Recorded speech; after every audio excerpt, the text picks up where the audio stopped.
There is a type of person the world loves to take from. She never complains. She always shows up. She gives before you even finish asking. And because she never says no, nobody ever stops asking. For 8 years that person was me. My name is Zara. I was the first in my family to finish university. The first to get a stable job. The first to move into my own apartment and build something that looked like a real life. And from the moment that happened, from the exact month my first proper salary landed in my account, I became something else to the people around me. I became the solution. My younger brother Bilal needed money for his bike repair. I paid it. My mother needed a new refrigerator because the old one had finally stopped working. I bought it. My cousin Hira was short on her rent 3 months in a row. I covered it every single time. My aunt needed money for her daughter's tuition. My uncle needed help with a medical bill. My childhood friend needed a loan she promised to return in 2 weeks. That was 4 years ago. She never mentioned it again. And I never brought it up either. Because that was who I was. The one who handled things quietly. The one who did not make people feel uncomfortable about needing help. I told myself it was love. I told myself this was what family meant. That having more meant giving more and that giving was its own reward. But what I did not let myself see in those years was what the giving was actually costing me. By the time I was 29 I had a good salary, a respected job title and almost nothing in my savings account. Every month I would sit down to review my finances and every month the numbers told the same quiet story. Money in. Money out. Not on my own life. On everyone else's. I had not taken a single holiday in 3 years. My laptop was 4 years old and slowing down daily. I wore the same 3 work outfits in rotation because every time I thought about spending money on myself something would come up. Someone would need something. And I would tell myself, next month. Next month never came. The breaking point arrived on a Thursday evening in February. I had just transferred a significant amount to my brother Bilal for what he said was an urgent situation. I sat back in my chair after the transfer and looked at my account balance and felt something I had never let myself feel before. Not sadness. Not resentment even. Just a deep and exhausted emptiness. Like I had been pouring from a cup for so long that I had forgotten the cup was mine. That evening I made a decision that would change every relationship in my life. I was going to say no. The first no was the hardest thing I have ever said. It came 2 weeks after that Thursday evening. Bilal called again. Different reason this time. Same amount. Same casual tone that had developed over years of me always saying yes.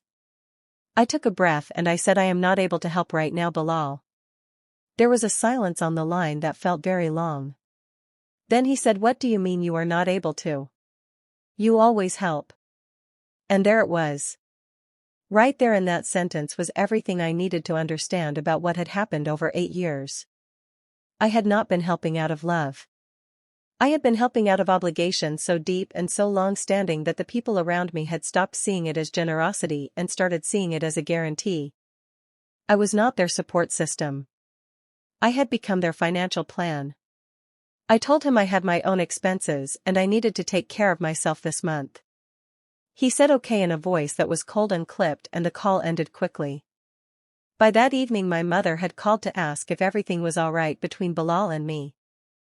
Within 1 month of starting to say no, I watched something remarkable and painful happen at the same time.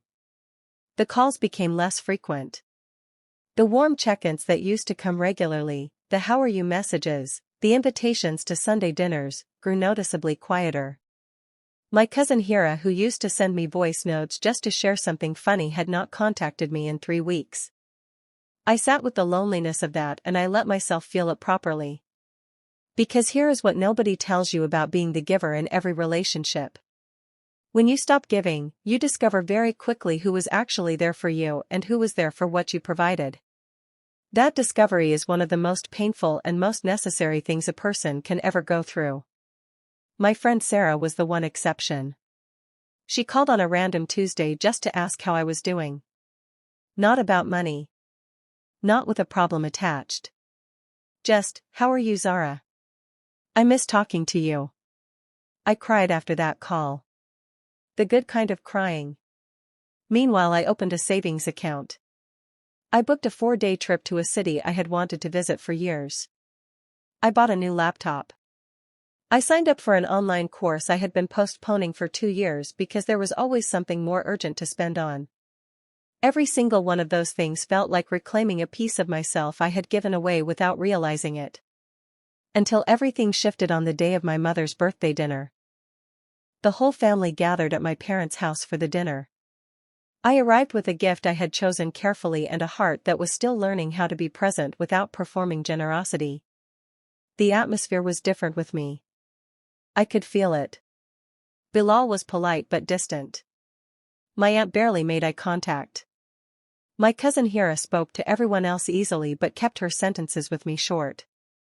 And then my uncle, a man who had borrowed money from me twice and never returned either amount, said loudly across the dinner table in front of everyone that some people change when they get comfortable. That success makes people forget where they came from. The table went quiet. Every eye moved to me. I put down my fork. I looked at him calmly and I said, I have not forgotten where I came from. I remember it very clearly. I remember every transfer, every amount, every person at this table I helped without a single question asked. What I have done is stop forgetting where I am going. Nobody responded. My mother looked at her plate. My uncle cleared his throat. The conversation moved on awkwardly. But something in that room had shifted permanently. 6 months later, my life looked different in ways I had not expected.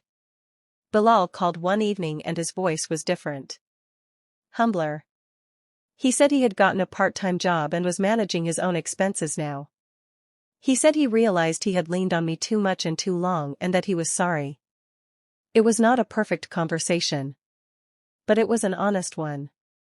And that was more than we had managed in years. My cousin Hira reached out eventually too. She said she had been embarrassed to face me after everything. That she had known for a long time that she had taken advantage of someone who was too kind to say so. Not everyone came back. And I made my peace with that. Because here is what 8 years of giving and 6 months of finally choosing myself taught me. Saying no is not cruelty. It is not selfishness. It is not forgetting where you came from. It is the moment you finally decide that you deserve the same care you have been giving everyone else your entire life. The people who truly love you will understand that. They might need time. But they will understand. And the ones who only loved what you provided, their absence is not a loss. It is an answer. I paid everyone's bills for 8 years. And the most important bill I ever settled was the one I owed to myself. That payment was long overdue.